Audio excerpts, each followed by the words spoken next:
8-4 Baltimore Ravens travel to the 6-6 Cleveland Browns. The Browns are favored by 2.5 points in this game. I don't understand it. The Ravens already beat the Browns this year 16-10.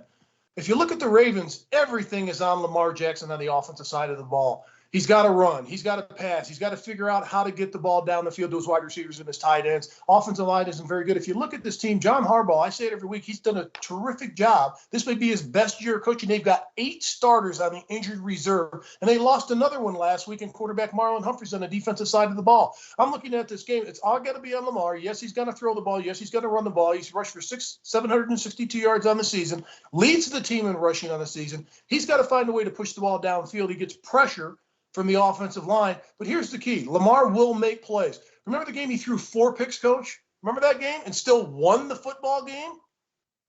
That was happened to be against the team they're playing this week, the Browns, because the Browns turned the ball over twice with 2 fumbles.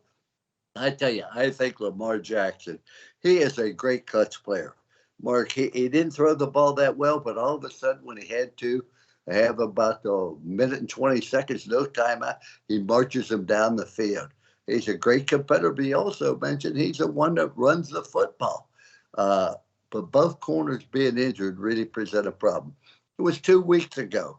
The Baltimore beat the Cleveland Browns 16-10. 2 weeks later, the Browns are a favorite. I can't figure it out either.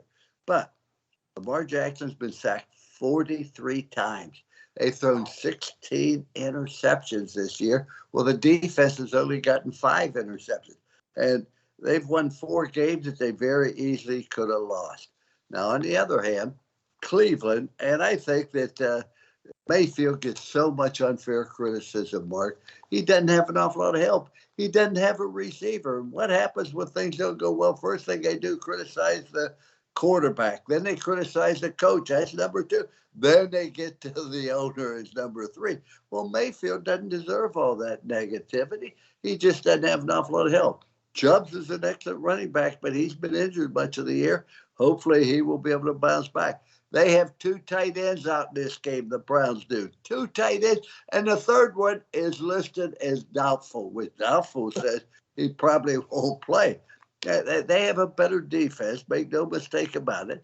They have no real receiver threat, but they do have Myles Garrett and Jason Downey, 2 very highly picked players coming out of college. Both of them are great. I believe that with the interceptions that they're throwing, they've only thrown 4 interceptions on the year. I'm talking about the defense now.